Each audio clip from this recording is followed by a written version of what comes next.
intended to be sort of a workshop, so if anyone wants to, at the, like sort of halfway through, we'll be doing some coding if anyone wants to take out their laptop and try some stuff out. If not, no worries. But yeah. So the workshop overview, the introduction is just a little bit of background on NFTs for those of you who aren't as familiar with them. A little bit of background on OpenSea. And then the second part of the presentation will be the development goal of deploying a tradable NFT conference ticket with the sub-goals of implementing a simple ERC721 contract, viewing the tickets on a marketplace, putting them on sale, and then maybe as a take-home task, programmatically selling the tickets using something like the OpenSea SDK. So how many of you are familiar with ERC721? Okay, so the majority of the room. So this is probably just a refresher, but ERC20 represents what are called fungible assets, so currencies, and ERC721 was designed to represent unique or non-fungible digital assets. So each one was associated with a unique identifier, and the space of, or one of the reasons we're excited about non-fungible assets is we actually think that the number of currencies that individuals will use on a day-to-day basis is limited to maybe stable coins, maybe in-game currencies, things like this, but the number of digital assets that we already use on a day-to-day basis is very wide. So things like game items, things like domain names, things like event tickets, and then when you start connecting these digital assets to the real world, you have things like real estate or physical items as well that could be represented using this standard. So a little bit of history of ERC721. So in 2017, has anyone heard of CryptoPunks? Okay, so most people. So CryptoPunks was sort of the first non-fungible asset on Ethereum. There were non-fungible assets using Bitcoin counterparty, but it was sort of the first one that was the idea of a crypto collectible on Ethereum. But there was no standard around it. And what CryptoKitties did was, number one, they built a game around these assets, but they also pioneered the ERC721 standard, which was sort of refined by the Ethereum community such that it could be leveraged by other projects. So one of those early projects was a project called Decentralized, which represented their virtual land using the ERC721 standard. That was in late 2017. In early 2018, we sort of had a miniature craze around non-fungible tokens that was a lot more isolated to the early adopter tech enthusiasts than relative to the craze that we saw around ICOs and ERC20s. But there were a lot of CryptoKitty clones like CryptoBots, CryptoFighters, and there were also these games called hot potato games, which were kind of these games where you would buy a collectible with the intention of selling it at a higher price. So it was kind of this even more experimental period than we're going through right now, with a lot of scammy projects as well. In mid-2018, we started seeing higher quality projects enter the space. So the two right there, and there were a lot, are Gods Unchained, which is a trading card game that used ERC721 to represent their assets, and then MLB Crypto, which was actually an officially licensed game from the MLB that had these crypto collectibles associated with them. And that brings us to 2019, where actually, it's less of a well-known space in the crypto sphere, but there's actually quite a lot of activity happening in the NFT space right now. So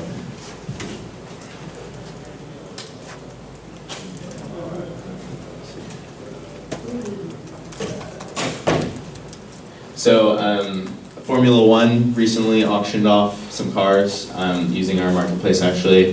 There's a couple Japanese games that are becoming really popular. There's a space game that is kind of like EVE Online, if anyone's played that. And then there are starting to be assets that are not in just collectibles and gaming. So ENS is one of those that is using the ERC721 standard to allow their names to be tradable.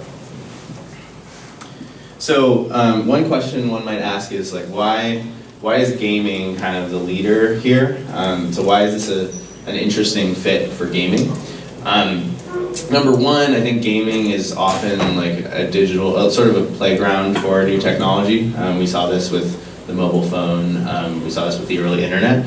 But the shift in gaming that folks are excited about is this idea that as a game developer, you sort of manage every piece of your economy. You manage the supply of your items. You usually don't allow other items to be imported into your game. There's nothing really exported from the game. It's sort of this highly controlled, isolationist economy. And what's exciting is that with blockchains and digital ownership, you could have an open economy where you could export things from the game, you could trade them on open marketplaces, you could do all of these interesting things. And so this is kind of the shift that people are excited about in the gaming community. So a little background on OpenSea. So OpenSea is a marketplace for all of these items. So starting with ERC721, but we recently did add support for a new standard called 1155. We have around 700,000 monthly volume, so on the lower side of decentralized exchanges, but this is volume that this is actual unique digital assets that are being traded. It's not just tokens, which there is a lot of wash trading for. We also provide an API. This is more of a convenience for wallets that are trying to show ERC721 items. So this is used by Coinbase Wallet, Trust Wallet, Opera, and maybe 20 other different wallets all use our API. And then we partner with a lot of games to build customized white labeled marketplaces. So this is kind of what OpenSea looks like. The moment you have an ERC721 item, you can put it on sale. It's kind of like eBay. Trades are wallet to wallet, so they never leave your account, they're never escrowed. And we also provide a lot of the functionality that eBay provides for digital assets. So this is the Formula One car. You can see it was actually last sold for 415 Ether. I think this is a record sale in the NFT community. And basically we provide an interface for allowing people to do eBay-style auctions for these items. So if you were to build your own marketplace on OpenSea, essentially what you get out of the box is all of the functionality that's built into the OpenSea website, every single OpenSea feature. You can customize it, and I'll talk about some of these other features. So this is what it looks like for this game, Crypto Space Commanders. You have this browsable view of your items. You can add rich metadata to them to kind of control how they're displayed on the marketplace. And then the most important element of this model is that we allow the developer of an NFT to take a cut of every secondary sale on their marketplace. So our model right now is transaction fee based. That might change in the future, but we think that there should be an incentive for developers to promote their marketplace. We also provide a toolkit which we'll talk a little bit about in the workshop piece, for programmatically creating marketplaces. So this is a marketplace created by Ethereum, which is a trading card game. And you can see that the marketplace that they've created and the OpenSea marketplace are actually synchronized, such that every sale or every auction that happens on their marketplace also happens on OpenSea. It shares the same contracts and the same order books. So a couple examples of interesting NFT projects to kind of make some of this a little more concrete. So this is a project called CryptoVoxels. Who here has heard of CryptoVoxels? Okay, so not that many people. So CryptoVoxels is a virtual world where the land is represented as ERC721 NFTs. And it actually just started as one developer, and he just started selling this virtual land. He sold it at a pretty low price. And when you own this land, it was kind of like Minecraft. You could build things on top of it. So here, the other interesting thing the developer did was he allowed you to pull in your assets into this virtual world. So this is a CryptoKitties museum inside of CryptoVoxels, where you could actually go and purchase these CryptoKitties inside of the virtual world. So I'll do a quick demo.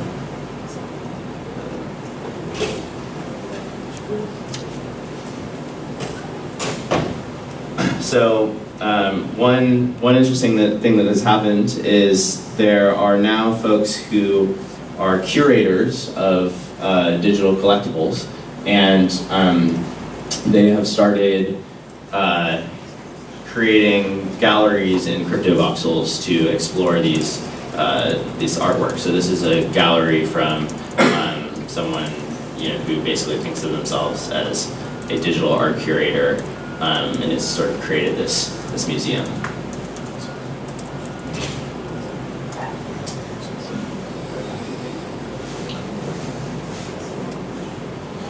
Another interesting NFT project was CryptoStamp.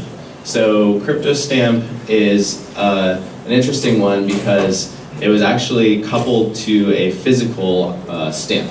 So the Austrian Postal Service basically created this line of collectible stamps where if you purchased one, you would not only get a real usable stamp, a lot of people probably don't use those these days, but you would get a stamp, and then you'd also get a crypto collectible that you could trade on an open marketplace. And this was kind of an interesting way to engage an existing community of stamp collectors in digital assets. And we think we'll see a lot of that kind of tethering these virtual assets to a real-life physical asset.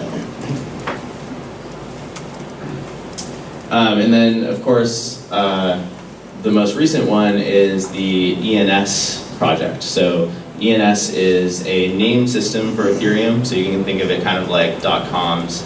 And right now, these assets are tradable as ERC721s. Most recently, we collaborated with the ENS team on doing the auctions for their short name names. So these were basically names like set.eth that were reserved for an auction system that is actually currently taking place right now. All right, so I guess any questions about NFTs or ERC721 before I hop into the workshop part? Is there a conference about NFTs? NFT.nyc. When is it? February 20th? Yep. What's the growth kind of you've seen? Yeah. In this area? So the initial spike in usage of NFTs was CryptoKitties, and you probably remember these cats selling for like $50,000 each, and nothing has risen to that level of market volume. But I think that was to some extent an anomaly.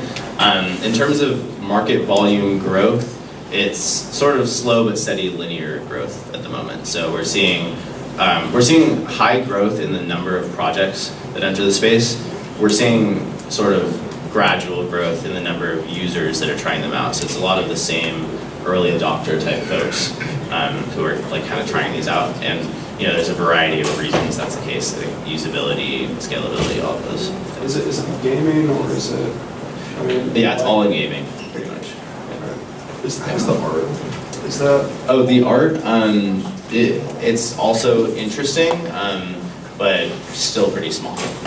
I think like for art, the biggest thing is having a place to display the art. So projects like CryptoVoxels and Decentralized kind of add that utility to the art. But there are a number of crypto artists who have sold works for 5 to 10 ETH because they have such a solid reputation in the space.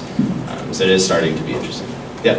Are there tools for integrating composable NFTs and like trading held assets? Yeah, so there was a standard called ERC721 that did that. I'm not aware of any like easy to use tools that allow you to like so we have bundles, which basically allow you to sell a bunch of NFTs at the same time, but that's a little bit different. I don't know of any websites at the moment that are making it really easy to like compose NFTs together, but it would be an interesting project. Yeah. What do you think needs to happen before we can see like multiple of the current growth? Before we see Before growth? we see high growth of this like volume transaction on this open market? Yeah. That's like a common question, I think, for everyone, and you know, it's asked at like nearly every panel. Specifically for NFT then? Yeah, for NFTs, I think maybe a couple different axes. So one is quality of the games, which is steadily growing, but the life cycle or the development time of a game is actually, you know, typically pretty long. So I think the quality of the experiences have to be high enough for people to want to use them, and right now they're getting there, but they're not quite there. And then just usability of the network in general. So things, you know, better wallets, you know, potentially better blockchains for people to build these assets on. That type of stuff. So what's preventing existing like high quality game to move toward the blockchain? I think the main thing preventing them is, well, I guess a couple things. One is I think it's kind of tricky for an existing game to just move their assets to the blockchain, right? Especially if it was a really big game and they wanted the same user experience. You know, they could hide away all the Ethereum stuff, but then, you know, they're just basically using a really expensive database for their game. So I think the games that are most effective have to be new games, and those new games suffer from the like onboarding experience of getting Ether. Some hide it, but then, you know, they use everything, and then they're kind of competing with every other game. But if they leverage the blockchain in an interesting way, then you know, there are some like really interesting user benefits, like trading on open marketplaces, using them in the virtual world, that type of stuff. Yeah. Are we seeing any adoption from virtual reality mainstays or augmented reality producers, not just the games, but maybe even like interest from the manufacturers of the headsets and such? I'm not sure. Yeah, other than the virtual reality projects, I'm not sure. Yeah. How do you think about like the kind of global scarcity of these NFTs? Because it seems to me like one property that they have is that they're unique individually, but kind of collectively they dilute each other, because unlike collectibles in the real world where there's this kind of like minimal cost of production, Yeah. you know, it's really easy for lots of people to just start creating these, and they all just end up kind of diluting each other. So where do you think the value ends up accruing? Is it like around the utility of the NFT, because you can't kind of fake that, or are there brands like F1? I think, yeah, utility and provenance, and maybe some other things. But so utility of the NFT in a game, right? So you know, if you can, the same as like Fortnite, right? If you can wear a legendary or a well-known skin, you know, that's cool, and you can show it off. So that's sort of utility.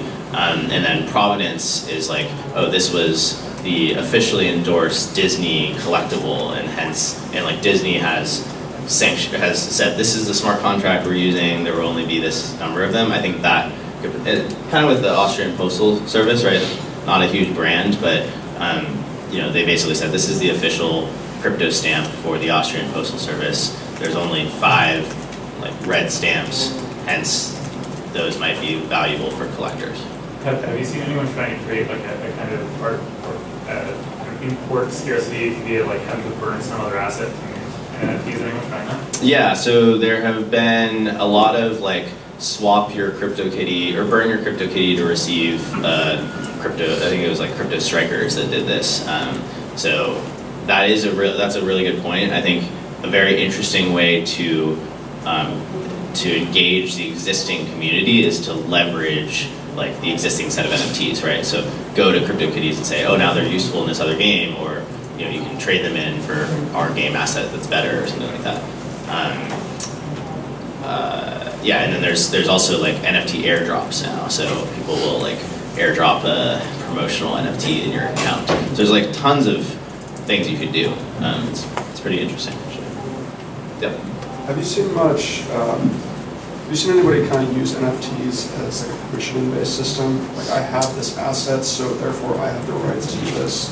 Yeah, so there's the Unlock protocol, which is basically sort of a subscription service that you buy an NFT and then you get access to content or something like that. So that's kind of what they're going after, is they're talking to publishers and saying, use this for that.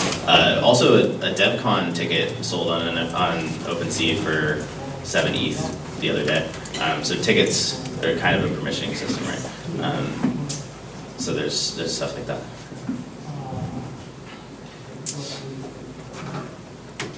All right, so now digging into the nitty gritty. So if anyone has their laptop, they can follow along. If not, just watch me do stuff. So this is the ERC721 interface. It's basically a lot like ERC20, except that the key method is sort of this owner of token ID, right? So the token ID you can think of as, for example, like an individual CryptoKitty would have a token ID of something. And to check who owns that CryptoKitty, you call owner of.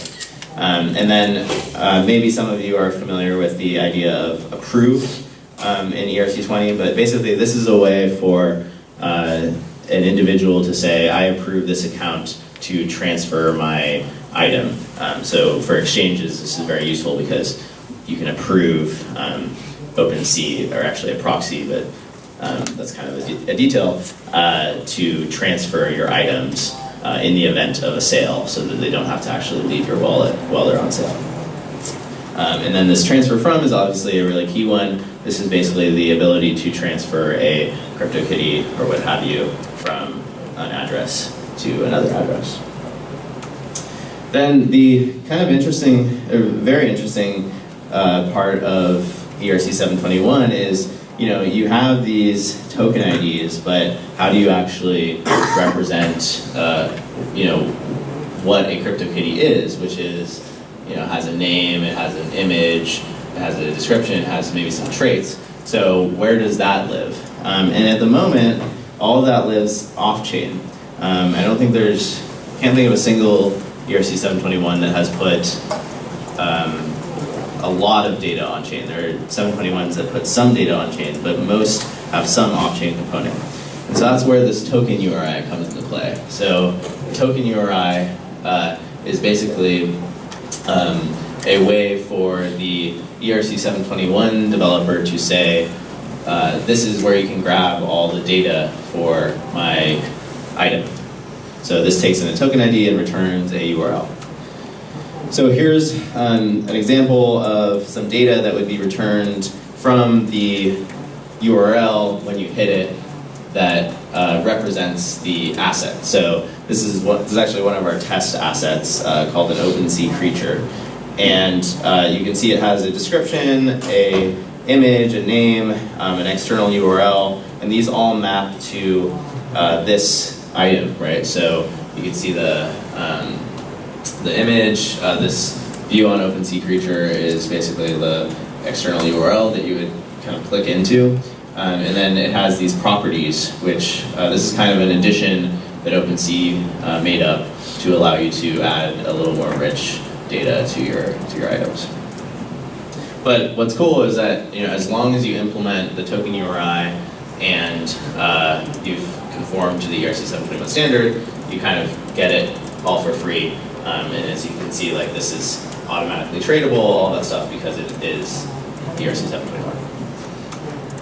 And then what the other interesting thing is, this is also what is allowing for limited degrees of interoperability. So this is that same OpenSea creature inside of that CryptoVoxels game that I was mentioning, right? So now, because that metadata is standardized, CryptoVoxels or whatever site can go and pull it or use the OpenSea API, which makes it a little more convenient. to grab this asset and display it in a virtual world.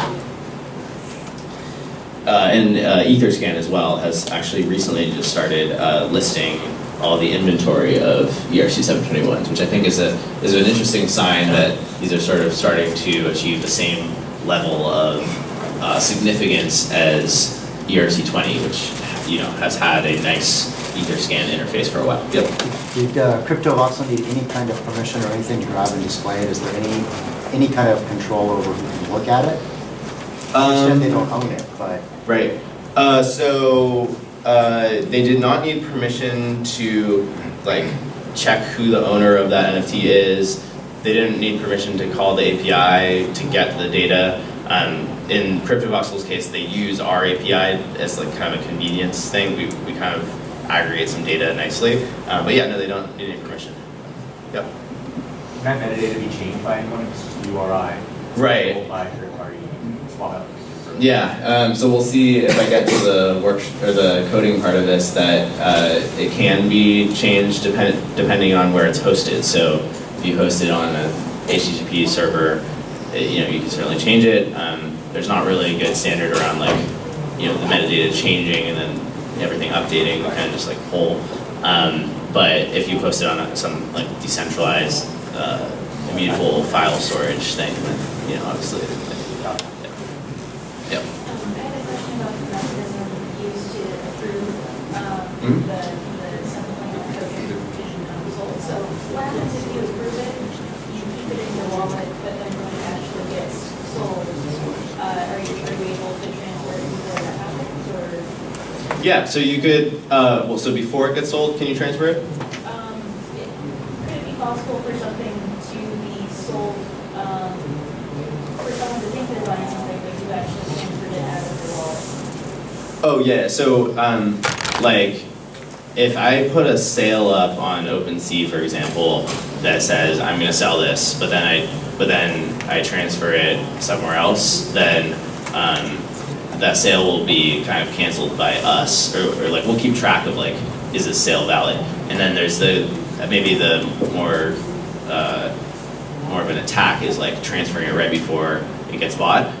So in that case, the sale transaction would fail, right? Because it would try to transfer something that no longer is in that account. So it's an atomic swap, right? So there's no sort of scenario where in the middle of the sale transaction, something gets transferred because this is it's blockchain, right? So, yeah. 10 minutes left there, cool. So, did the token metadata?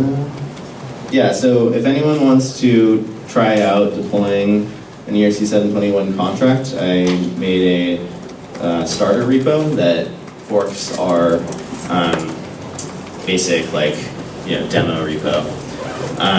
For folks who are non-technical, we also have there's tons of ways to mint NFTs, which I encourage you to try out. So one example here is our Rinkeby instance of OpenSea, which is basically kind of a playground for creating NFTs.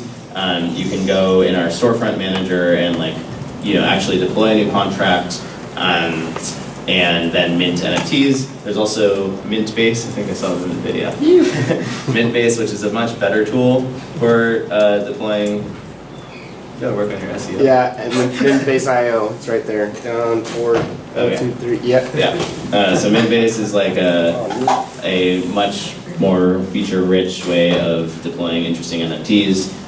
Our storefront manager, just this is one that I was deploying earlier this morning. But I'm pretending that these are the tickets for NFT NYC. And you guys, for the non-technical folks, you can go to the develop menu, storefront manager, and sort of go through the process with MetaMask for deploying a ERC721 with an image and a name and description. But so what's interesting about this is, you can deploy a ERC 721 using any of these tools, and they're all like compatible with each other. So it doesn't really matter, you know, if you use OpenSea to deploy it, if you use Mintbase, or if you do it yourself. And for the developers, I'll go into a little bit of code to show what this would actually look like.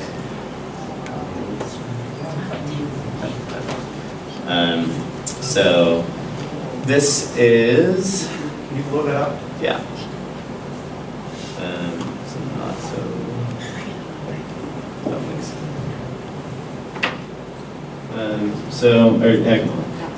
so this is a example tradable ERC 721 token. A tradable ERC 721 token isn't, don't think of it as anything really special. We just added some like utility functions. Could you zoom? Oh, sorry. Yeah. So also my like linter is not very happy. So you know, just a simple way to mint. If you go to our documentation, you'll also see some special stuff we do with pre-approving tokens for trading. Basically, it's just an ERC 721 inherited from the Open Zeppelin ERC 721 full, which has all sorts of nice things associated with it. It has like the token URI, it has like easy ways to mint, easy ways to burn, all of that stuff. So it's now, it's very simple to deploy 721 even if you're not a coder, but even as a coder, you can do it pretty easily. So I will attempt to deploy this.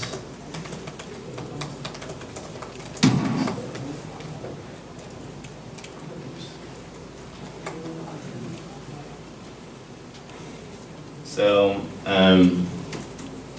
I won't like try to have everyone do it because I think we don't have enough time, but basically you could create a .env file and that would sort of configure all of the accounts that you want to use to deploy your contract.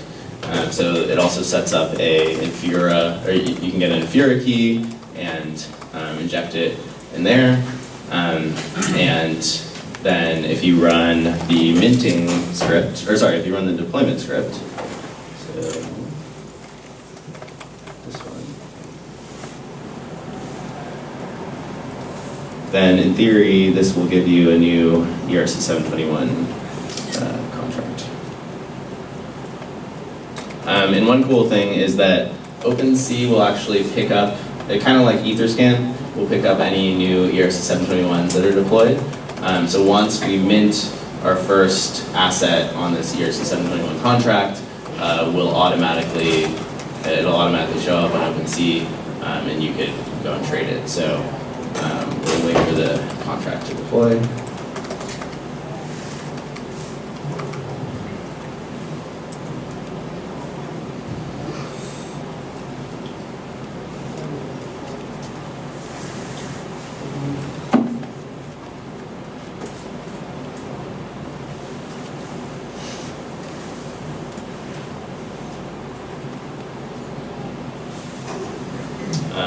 In the meantime, I can start talking about the minting script. So, oh yeah, here it is. So here's our contract. Oh no, sorry, that's the account. So I guess that's still in progress. So the minting script, this is kind of where the token URI immutable versus non-immutable data storage becomes kind of interesting. So this minting script I made earlier today, and it basically just uses some JSON storage site that I found. So if we go to this, I literally just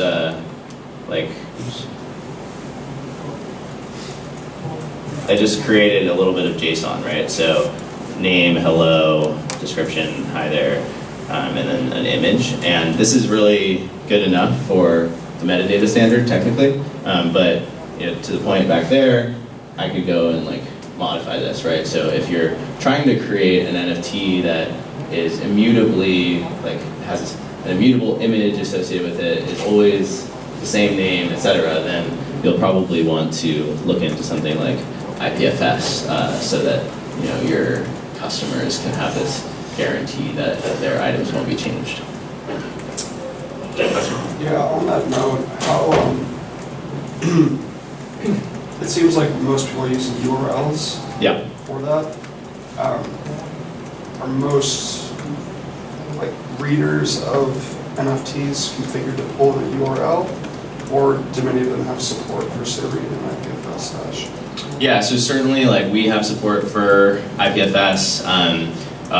There's not that many like NFT readers. They all, like most of them use our API because in the early days, like with CryptoKitties, there was actually no token URI standard, and so everyone just had their own like weird API, right? Like that showed data in some random way. And people still deploy ERC721s without conforming to the metadata standard.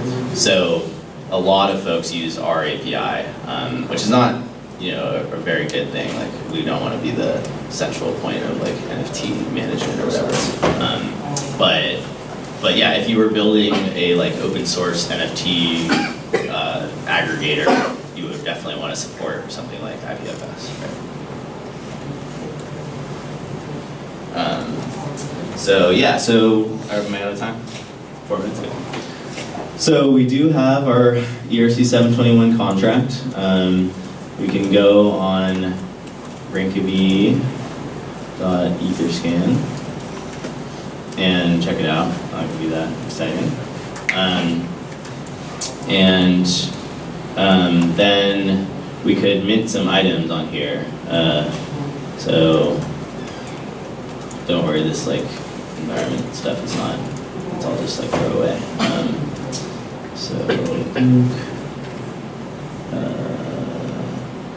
So I'm gonna replace this address here.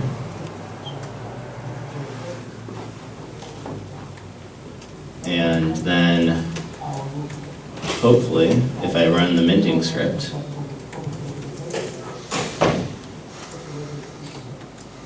it'll mint some items with that metadata that I showed you.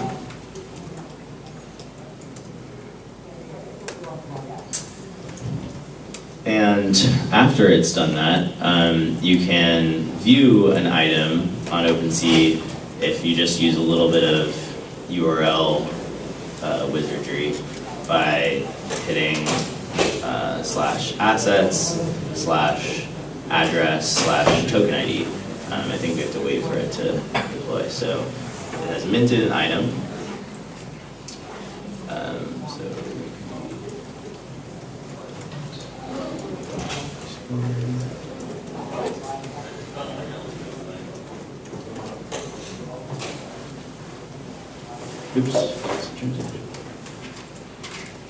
So it has minted token ID number 1, and now we can go to Rinkeby/1, and hopefully it should show up. Yeah, so that's the image I used.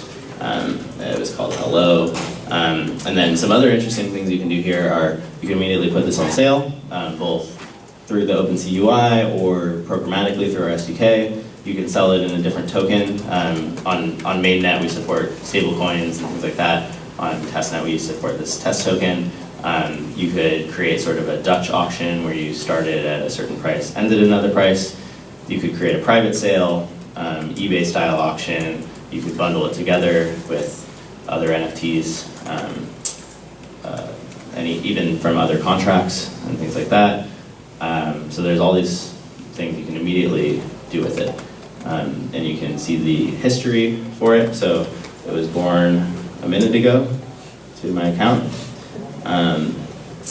And lastly, because I think I'm running out of time, you can configure this. So you get a free storefront. So deployed a lot of contracts called Creature, but assets/creature-49, and you can actually edit this storefront. And what's interesting here is we use the ownable owner of the contract to permission who can edit their storefront. So if I go to edit storefront, I can add a image for the storefront, and description, and then my marketplace fees, which are basically whenever something sells, I'll take a cut of those sales to a payout address, and then a little bit around how the items are displayed.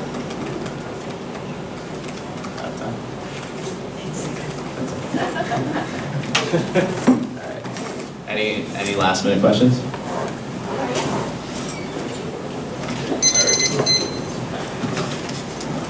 All right, thanks so much.